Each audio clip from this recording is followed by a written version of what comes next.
Thank you, Mariambo, for that report. Of course, the victim there, Sergeant Retired Reverend Stephen Ojuang, being interviewed, highlighting two issues that he observed. One of the questions he's asking is, where was the security? Where was the security? And of course, he also brings out the aspect of when the bad elements strike, the guard goes up, but after some time, it's dropped. Let me bring in Peter Cheboi, Daktari, who is a security and policy analyst from the National Counter-Terrorism Center. And you have listened to that clip. Absolutely. But what I would like you to start us off with, for those who perhaps did not live through this dark period, how would you describe to them the significance of that attack in our history as a nation? Thank you so much, Tom. Before I go to that, I would like to introduce myself and what I do. So my name is Dr. Peter Cheboi, specialist in security and policy, as a security and policy analyst. I work at NCTC, that is National Counter-Terrorism Center, and our main role is coordination of all CT, that is counter-terrorism, and countering violent extremism efforts in this country. And by coordination, it means that we bring in all the players in the security sector and rallying all Kenyans and the whole of society to come to terms that this is a threat, an existential threat that requires concerted efforts by each and every person, including media and other players in our society. Other than coordination, we also play a significant role when it comes to what we call prevention and countering violent extremism. And in prevention and countering violent extremism, we mean that we wanted to win the hearts and minds of people. So in relation to what you have said, first and foremost, after that introduction, I'd wish to express our empathy and also sympathies to those who lost their lives. And those who were injured also. Those who are injured, and even the families of victims. Yeah. Because when it comes to victimhood, there are so many victims in different levels. We have the real victims up to the 6th victims who are in one way or another affected. So in that attack, more than 224 people lost their lives. Our sympathies goes to their families. More than 4,500 people were injured. We honor them because of the resilience that they've gone through up to this particular juncture, that we are marking the 25 years since that attack on 7th August 1998. When you look back yes, to that dark day, do you think that we are now better prepared for similar attacks, God forbid? Thank you, Tom. When I look back from that time, 1998, up to now, which is 25 years ago, Kenya is better than the day that attack took place. Why am I saying this? I'm saying this because of the different kind of improvements that have taken place, right from policy, security enhancement, the modernization of our security regime and architecture, among others, including also making the society or the public appreciate that this threat is real. Through our programs, sensitization on countering violent extremism, having partnership, collaborating with both internal and external partners in this fight. Yes. When you talk about partners, I was looking at the Cambodia case, where we had the UN deploy. And it took them about 4 years to identify the pain points and, resolve and exit. So when you're talking about partnership with international organizations, how important is the exit matrix, for example? Because we are seeing across in Somalia, a lot of people are now saying 20 years on, where are the results?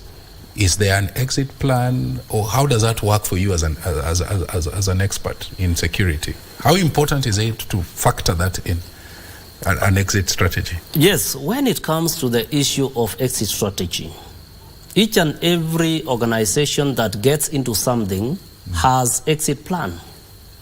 And this exit plan is determined by so many factors, among them time frame, because you need to set a time frame. But when you get in, maybe there could be some complications that may lead to the extension of that time frame. And as we discuss about this exit strategy, and you've given us a comparative analysis of Cambodia and what is happening now in Somalia, across here. Yeah. Remember, the Al-Shabaab is domiciled in Somalia. Kenya, as we speak, has no what we call domestic terrorism. We are affected by international terrorism. Remember the Al-Qaeda which did the attack in 1998, and now these attacks that we are facing are attacks that are being launched and mounted from outside, and the fighters or attackers just come to Kenya to fulfill that mission in one way or another, if they are not detected, deterred, or disrupted. So in the face of those kind of threats, how can citizens, because you talked about citizens, how can they contribute to enhancing their own security? Because you remember we also had reports that came from Lamu that, the remnants of Al-Shabaab who were part of that attack where we lost 2 people. So how can citizens, be made to also play a role in ensuring their own security? Citizens or citizenry is a very critical mass when it comes to issues concerning security and developments, not only security, but also development. So citizen or the citizens are very important. In which way? One, in information sharing. The citizens have a role in ensuring that there is information sharing. And this information has to be shared to the relevant authorities. And we know who the relevant authorities are. Like the police, village elders also, among others. For example, buying the model of Nyumba Kumi initiative that can play that critical role. So citizens can do that. There is what we call the tragedy of lack of information sharing. And if that tragedy of lack of information sharing suffices, then it means that our society will be dangerously put in a state that will affect our security. Okay. I want you to say something on cyber terrorism. Okay, what others call online radicalization. Is that a fresh frontier of extremism, and how do you mitigate that? Absolutely, Tom. That is a fresh frontier of radicalization, whereby radicalizers craft messaging. They come up with messages which are compelling, messages which are highly captivating to ensure that they get into the minds and the hearts of the young, vulnerable generation that can easily be manipulated. And therefore, this frontier is critical. And it's critical in such a manner that their information can easily be passed from one person to another, either covertly or overtly. They can use clandestine ways, including getting into the dark and deep web, to ensure that the information that they are sharing goes to their target group. Remember, this technology is now becoming commonplace. For example, what you have like your phone. Your phone is one powerful technology that has everything that you want to get. In fact, we call some of the applications by Google and wherever, internet browser, by Professor Google. Yeah. Professor Google can give you anything that you want to get from anywhere. Yeah. Including what is not seen. Okay? Yeah. So this technology is one, important, as well as dangerous, and depending on the use of this technology. Yeah. And that is why we advise on what we call prudent use or utility of technological gadgets, be it the software or the hardware. Yes. And that sounds like it could fall under the cluster of emerging trends. So, in addition, what other new tactics do you think that terrorists are employing that we need to be aware of and, consequently prepare for? Yes, other than the use of technology, and technology can even be the rudimentary technology. The basic ones, like issues of IDs. The use of IDs is technological, even if it is that basic. That is why, in most cases, terrorists, because of their numbers, would always want to minimize their casualties. And by minimizing the casualties, they go in directions or in trajectories that will enable them to reduce their casualties so that they can keep their numbers. Yeah. So when you hear cases of ID explosion, an ID attack, among other things, it's one way of trying to minimize. So one of the technologies is the use of IDs, so that they can reduce their casualties, and maximize the casualties of innocent people or Kenyans, or even those that they are targeting to attack. Yes. Okay, so we have seen cases where counter-terrorism measures, infringe on human rights. Okay, we have seen reports all over. So how do you strike a balance between the work on security and freedoms of the citizens in general? Thank you. That's a very critical question that requires a lot of analysis.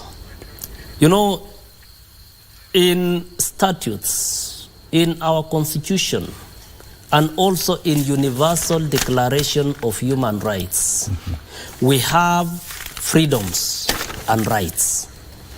Some are inherent, which cannot be taken away, and some can be limited for particular reasons.